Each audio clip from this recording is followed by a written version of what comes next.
Bonsoir à vous tous qui nous rejoignent en ce moment pour cette émission Esprit Créateur. Esprit Créateur volume 3, hommage à King Kester Eménéa et en même temps tout sur King Kester Eménéa volume 3. Aujourd'hui, nous allons encore parler de King Kester Eménéa. Je dirais même que Kester, c'était un grand artiste qui puisait sa musique dans le Mikolo, dans le Wendo, dans le Grand Calais, dans le Taboulé, dans le Rochero, dans le Nzemboyo. Tala baninga bakomi koto na mikolo na lilie soki basomba liwa na mbongo na kosomba ya kinge liwatalo mingi na miso ya nzambe mokonzi simaro nakoike dans la chanson c'est une inspiration à Papa Wendo Kolosoi Kester a s'inspiré na Wendo pour ça nzembo je crois que eko inspiré ba jeune lelo ni ko mona faire lo embara Kester embara pepe kala embara rebi ya moment na faire le succès que ndara toujours liboso parce que azamaele azo puiser la génération à vie ata ba animation na ya ba nzembo to ça ba animation ça la wana ils ont plus puiser pas la vie alors les beaucoup la source Kester na ba œuvre na et nous avons dit dans cette émission nous allons utiliser dans cette émission des images que moi j'ai réalisées pour créer cette média et les images des amis des confrères qui ont organisé nous sommes pour Sabino que c'est un artiste hors du commun donc Atiki est vraiment pour les grandiose et c'est pour ça que Naï mérite du mot là le lot comme la vente na mingi je te le premier ma question en Angola abeta na Baza Congo Maison Blanche na histoire la Maison Blanche parce que tout est en Angola tant que terrain na mission ngai donc je crois que obeta histoire la Kester le lot pour nga eza bien parce que ti abeta Olympia na c'est une taliboso un mois bazoebe la bakimi basampa balongwe bangoto balongwe bati Kester alors contrat il fallait dans un abeta concert na Poto na Paris na Zénith donc ti azo engagé ba mission sikana qui dans mon Poto le seul monsieur qui était resté c'était Gejo Star Gejo tu as engagé ma mission na mission na mission na King Ranch na aller vers le 28 donc c'est là où Kester azalaki ko répéter là pendant un mois seulement organiser répétition na petit wana mais c'est n'était bukana bon so akena ba sampayo akena ba zoebela ingezande alors je crois que je connais bien l'histoire de Kester Eménéa pour avoir fait effectuer aussi un voyage avec lui en Angola donc ba souvenir ça plein donc le là bon a décidé tout chef noka ba image à Kester au sala et puis là ba clip pour monter parce qu'avec moi on a ba clip tout à Kester Eménéa et ça ba clip tout où il y avait la victoire à Canada ba cartouche et ça la victoire au Sika ça na ba zoebela et ça la victoire à Suka au Atiki donc tout dans un angle je crois que beaucoup ça l'a gâté à travers cette émission alors là je salue tous mes amis qui sont à Paris la possibilité Mengi Massamba fait nga Mengi Massamba Finance Massamba la bi pareil comme Lengi parce que émission Esprit Créateur la musique baya donc je crois que Simon Madimba na Bundes Mami Vubu na Bundes Mathilde Fetou Maman Anton na Bundes le bino tout na poto linga émission nga mettre Mayele antenne mettre link donc vous êtes belé sur tant que donc émission bandate alors je crois que nous avons sur cet élément que je viens de balancer Roger Makambo suivez cet élément que je viens de balancer et à la fin nous allons encore revoir pour parler un peu de ce qui était la vie de King Kester Eménéa suivez cet élément. Disparition sur la scène musicale, King Kester Eménéa est mort. Le chanteur congolais est décédé jeudi près de Paris où il était en train d'enregistrer son dernier album. On va retrouver Mehdi Medeb à Kinshasa dans un instant, mais d'abord, écoutez.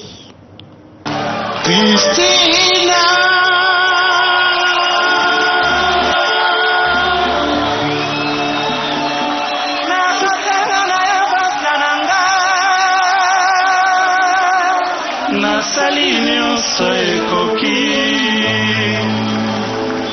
mpo tosangana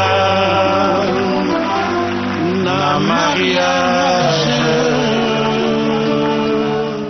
Voilà, c'était un extrait de Christina enregistré il y a quelques années avec Feu, Taboulé, Rochereau. Bonsoir Mehdi Medeb à Kinshasa. Alors comme l'avait fait Taboulé, King Kester avait lui aussi révolutionné la musique congolaise. Oui, tout à fait. À l'image de Taboulé avec la batterie, King Kester Eménéa avait opéré une petite révolution en apportant, lui, le synthétiseur. Le synthé introduit à la toute fin des années 80. Sa carrière débute à 17 ans dans sa ville natale de Kikwit, à 600 km de Kinshasa. 1977, le premier tournant, la rencontre avec Papa Wemba. King Kester intègre son groupe Viva la Musica. Mais 5 ans plus tard, c'est la rupture. King Kester reprend sa liberté et forme Victoria Eleison. C'est le début de sa carrière véritablement internationale avec un soukous puissant, digitalisé, des cuivres qui rappellent la rumba.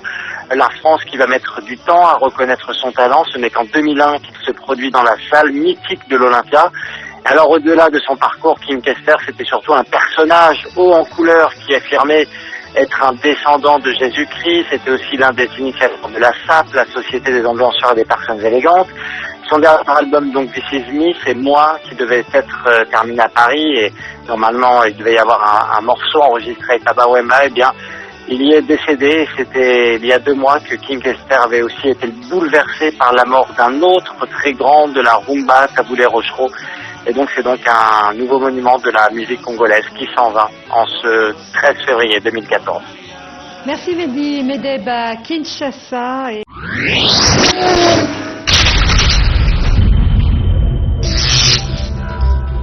Et Meneya, Congo, Mabila Bakoko Nayo, Bande kwa Kikwiti, Bulungu, Idio, Fakuna Pese Ningani, Bamate Bakolanda Biso en direct, Bande kwa Angola, pour éviter Bamande la 4 misala Bangonyoso, pour être King Kester et Meneya, Liloba, Yaliboso, Pambate pour la milliers. Il y a des téléspectateurs, des auditeurs, ils ont été pour la bango, Mabele, Yamboka Labiso, Unité Mosiko. Baza côté là yo liloba liboso na bande ko na kolobani bon ezara que Dieu que Dieu existe ça il va prophétie belé et puis va prophétie en tout les landana les ça m'appelle donc Dieu existe quoi donc les kamba liboso na le gâté ne crantino sans que na ba mamba Dieu. Les Crantino à l'année, TV. Les Crantino, quoi. Les Crantino. Donc, on a regardé la TV 100 qui est Dieu qui est très puissant. On a campé, mais hier, on a campé. Donc, on a dit qu'il quoi. Donc, voilà, on a une blague. On a montré qu'on a une blague. Il y a une blague. Alors, on a une blague. Alors, Willy Lembaye, on a belé donc. Donc, avec ça, maintenant, on vient pour ça, l'émission de la télé sud pour la religion. Alors, oui, les gens qui ont fait des affaires, les rois, les pasteurs, les sango, les protestants, les gimbango, les pasteurs, les agité, les bagité, je crois qu'ils ont la voix d'Imi. Frémente. Mais à cause de Mélancampe, abandaki déjà ba yezu yaka lisusu ala mokili satana yo matoi mangongi mutu libanga ayini la velele non on dit la velele ça lobi okosinga mfumu yekusiyo apocalypse bona bo tu es 3 fois saint na okota nganga te na osala pe kisite parce que apocalypse lobi boye mata likolo ya la voix ota la place nini te obebisi mboka. Nous sommes comme la masanga, babona boy, mais likambo a Dieu, na likolo boyo kana mabele, boyo kanza bazolo ba. Donc moi-même je savais pas ça. Mais là on a bazolo bin. Grande danse. Bazolo bin be ba oye batena hotel ya ba on lelo. Iloba donc pasteur déjà quoi. Donc lelo ba pasteur ba bima, ba tawembela Dieu ba bima, ba maman na ba fala mal à cause. Donc pardon, na aucun moté c'est pour ça Dieu avant la bunga non. Moi c'est moi comme là na kisinga na pale on nzamba tininga na oyebisa yo ba roboma yo mais ya vous permettre ba boma yo te parce que on sala ya faire mongo boyaza reconnaissant na nzo la président atala momia yo linganga donc on kosa so ndeni alors ba faire ça nango mais c'est ce qui s'est fait mes frères Rimer et Kamabi Sata 2 ans au coup fait à 10 fois. Non, c'est vrai parce que bon, on a sommet dans Zagité. On donc et ça solo. Alors occasion pour nous de mettre fin à la Rimer Nyonso. Ceux qui bana école au Hollanda, avec beaucoup d'émotion, quand vous dites que vous avez été tiré de ces jours et des morts. Comment c'était effectivement? Non mais pour bon, on a eu appelé ça bana Kini, Mbote, bana Congo, Mbote parce que mon toi na pays mon donc basurat eza trop bana basudud donc ba prière eza trop donc to sambela trop Donc ils ont trop prié pour moi et Nzamba Yokelagi Bango. Je vraiment remercier Bango de tout mon cœur. Bon aéroport na betaki Soudoud. Au Soudoud ba beta donc pamba te quoi. Na remercier Bana Congo et puis Bana Brazza, na Bana Angola. Ils ont prié pour moi toute l'Afrique d'ailleurs parce que na kufaki ya solo. Bon moi les bisota ba tout le monde boy madame na biso il faut vraiment nous les officiels pour que bimisango na kendeki c'est vrai. Alors, il faut que on a des journalistes, la télévision, on a une culture, une éducation, partout en Europe, dans le monde entier, on a la télévision. Il y a la télévision, il y a rien, il y a la danse, il y a pelé. Il y a un mélancamp, Mourako, c'est au côté de Pit. Malgré tout temps, parce que chaque mois, il faut ça la bilan, il y a santé ou 6 mois, on a 32 ans. La salade. Et puis comme naza stoïque, le stoïcisme, le stoïcisme, c'est-à-dire que stoïcisme n'est pas bon, mais stoïcisme, ozokola, na stoïcisme, un tas plus fou c'est bien dans baramon. Professeur, toujours ba mot difficile. Non stoïcisme, c'est-à-dire que stoïcisme ça na philosophie na que ata ne je suis dans le bangot mais biso na mokili to bimisa to pesa mo ba sens que so ba beto mbata koto pesa so koto ato ki passe nini o lo barate ata mutasalo mabende nini ozo lo bate mais le corps ezo ka passe mais ozo bate mon biso ba mélancamp ba divorce ba nduliste ba muso ba lela na ba te ba misien ba ke so ba mélancamp en tant que grand chanteur na olelate mais ça la passe au mini maman ça so ki ndenge nino sauver ba on ngati ya tchétchénie maman ça ba komi côté il faut ba koma poudre de scampette ah ba biloko wana tout donc ozo kola do stoïcisme quoi donc bazo beta yo mozo ka passe ozo lelate mozo ka passe nzoto zo souffrir alors mon stoïcisme wana ya mo me mainga no pit. Donc mon ventre donc comme gaillard donc vando. On est malade. Alors bino na ba télévision il fallait boyer ça biso ba maintenant na kembo no pit ba kamwa ba mais comment international que vous êtes monsieur. Ba biloko to ça la on to ya découvrir en siko. Donc ça qui bon bino l'éducation est difficile ndenge ba lo baga. Faut éduquer peuple, faut éduquer biso, on libellé. Donc, non, ça dépend. Moi, je ne savais pas que, bon, le bâté, parce qu'ils ont un secret médical, mais, on a un hôpital, non, on a un hôpital, on a un hôpital pour, on a bien été, Gaspin, toi, Gaspin, toi, le Gaspin to ebi na sidonde ai to so to boga ndusa me o ndusa zo bima na bienti na ba jipe kis tina bi bon na kena nord na gilu na tala so ginde ni puis na kena nord na tala so ginde ni un tas blocage oh monsieur o kende te meneni batala boye oh ba signaler ba oh monsieur donc lelo na soir au komati et pourtant il en va bien. Et bien, c'est un soir dans le comité. Tu n'as pas eu dans le comité. Oui, moi, on a dans nos pits. Tu n'as pas eu de comique. Bon, on a un mois, on a tout ça qui est bon, on a pit 2 semaines. Après, on signale Obama, ça va y battre. Mais un mois, il est commis Paris, commis, mais qu'est-ce que c'est tout le monde était 2 mois, donc il y a un mois. Un tati 3 mois, et commis maintenant, il y a un d'ailleurs. On m'a remercié Excellence ambassadeur il y a Congo en France, il est venu me rendre visite. Et puis, il y a 3 mois, on a un médecin, on a remettre à sa famille. Donc, il y a un kunda, on a une ligne à faire, mais c'est comme on va laisser à remettre à sa famille. Si ba Jos Lema baye wana ba Masebele baye ba Tonino Fernando ba lobi il faut bimalelo na bi mais nazo bimalelo bapasi yango na ye la awa nazoyoka yango wana oza na basonde wana aza na baplan ebele donc baplan koto oyo baplan koto oyo donc ti après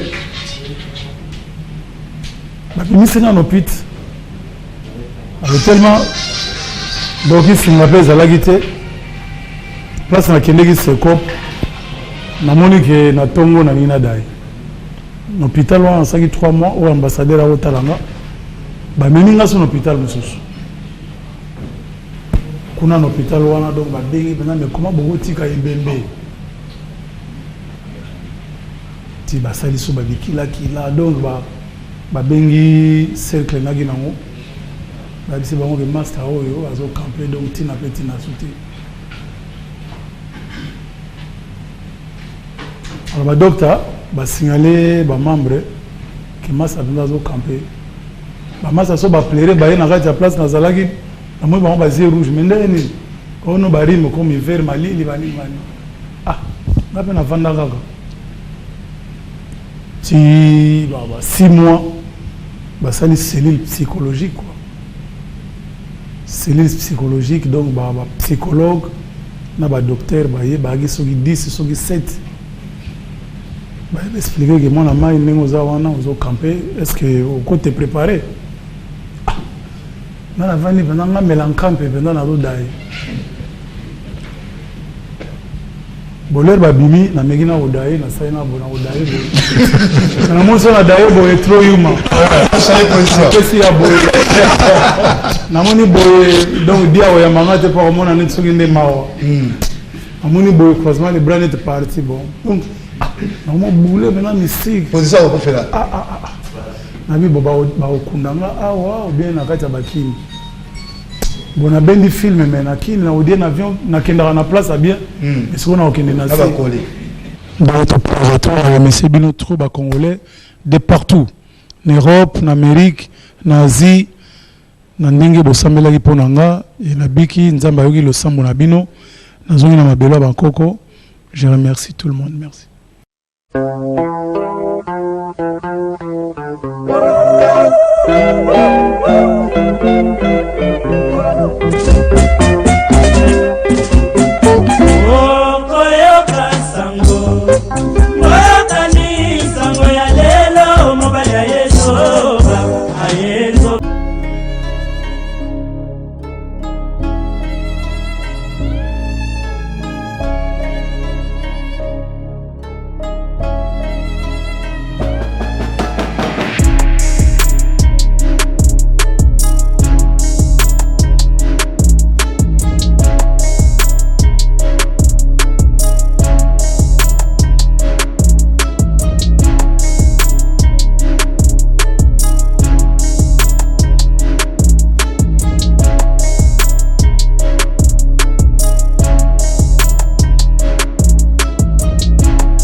Fondé du pouvoir.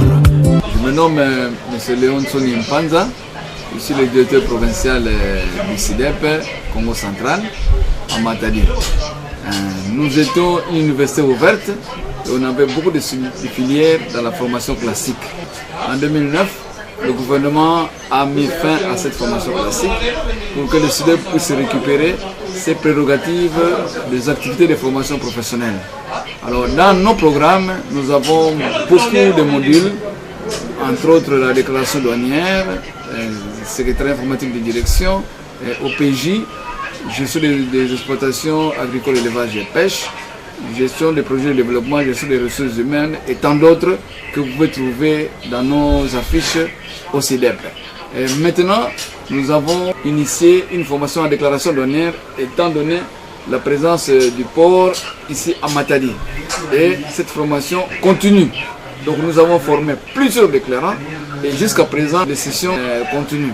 Alors nous venons de lancer la 20e session de formation en déclaration en douane et nous faisons appel à la population de Matadi, aux étudiants, aux indépendants, toutes personnes intéressées à la gestion douanière peuvent venir s'inscrire au SIDEP.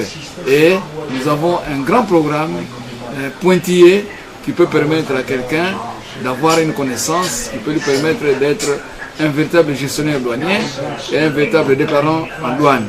Donc nous invitons la population de Matadi, ceux qui sont intéressés, à venir nombreux s'inscrire dans ce programme et cela va lui apporter un savoir, une connaissance qui va lui permettre d'intervenir dans les activités de dédouanement, dans des activités d'import-export, dans les entreprises et même... Toujours dans le cadre de notre émission Esprit Créateur, je crois que dans notre émission c'est la créativité. Alors, l'émission ne sont comme la créativité. Je disais lui il est ONG Fogercode. Alors ONG Fogercode qui veut dire? Fogercode signifie Forum des jeunes pour les retours consciencieux au développement. Alors, Ezali association sans but lucratif. Objectif de notre asbel Ezali ko aider Batou, ko aider population locale bako mise en charge. Parce que vous avez constaté vous-même que Nambo Cannabiso Batou bazana posa misala. Formation et l'équipe malamu mingi Batou belé balanda ki ango mais ebele pe balandite parce que bazala qui sous-informé. ONG Nabiso et apprendre Batou comment parvenir à se prendre en charge à travers l'entrepreneuriat. En tout cas, ils allaient qui toko makasi jusque là bato bazo continuer ko sala ba appel pour na makambango même voir certaines ONG au bazana pour ça ba ngo balanda ba formation ngo bazo benga souci na biso souci na yomoko parce que yomoko za grand créateur il faut que ba reconnaître yango ndenge ozo sala promotion ya auto ozo sala boye eza blague de il faut la muto olingi province ya Congo central pour parvenir ko sala on a likambo etali formation ba o bazana posa balanda formation na entrepreneuriat ba yeba ko transformer les matières premières en produits finis. Contact eza moko biso tofanda ka na Matadi te to na Congo central te toye na cadre ya mission de service na compte ya ONG na biso Fogercode. Alors pour ceux qui veulent suivre cette formation dans la posa Holanda yango oyeba ko transformer matière première en produit fini makambo eza ebele à tel point qu'on ne saura pas détailler mais ozana posa ya référence kutanana monsieur Emery Dimwela à la RTNC Congo central, RTNC Matadi, yende a coupé ça yo ba précision. Parce que d'ici là, début à 2018, déjà tu as lancé session moko ya munene ya na ville ya Matadi.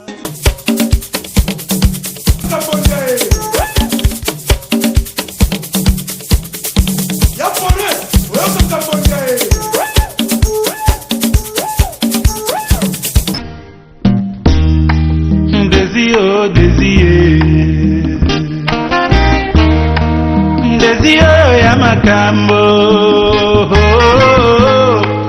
Desio ya bolingo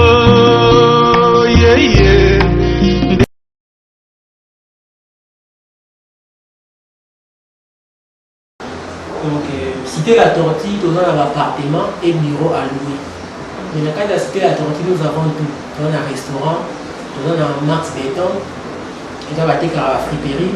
Nous avons la compagnie de sécurité, Rolly Tédica Business RTB, nous appelons la TFB. TFB là, Touré Full Business. Dans le cas de la Touré Full Business, c'est une primerie, dans le cas de la cybercafé. Donc, vous ne serez jamais déçus si vous voyez dans la cité la tortue. Nous sommes taillés à Awa, donc tout à Koutaka, c'est ça. Tout sur place. Pas service du soleil. Pas service, c'est ça. Alors, maintenant, un mois. Attends, Bibi, il y a une photo, vous voyez déjà que cité la tortue, on a la disponibilité à Bino. Nous avons une chambre, il y a un appartement, il y a chambre, salon, cuisine. Nous avons une chambre, appartement, il y a chambre, salon. Et puis, nous avons un appartement, il y a deux chambres, double salon, cuisine, mon père. Il y a une bionderie, il y a un appartement, il y a trois chambres, double salon, il y a une bionderie. Donc, après, il y a trop cher. Il y a un tombé dans ma solo. Il y a un tombé dans ma solo. Et puis, tout ça dans l'équipe, moi, il y a très makasi, avec beaucoup de professionnalisme. Tout ça dans l'agent, il y a makasi. Sécurité des allées, côté nettoyage, tout ça l'agent makasi. Côté à courant, on n'a pas promis à courant.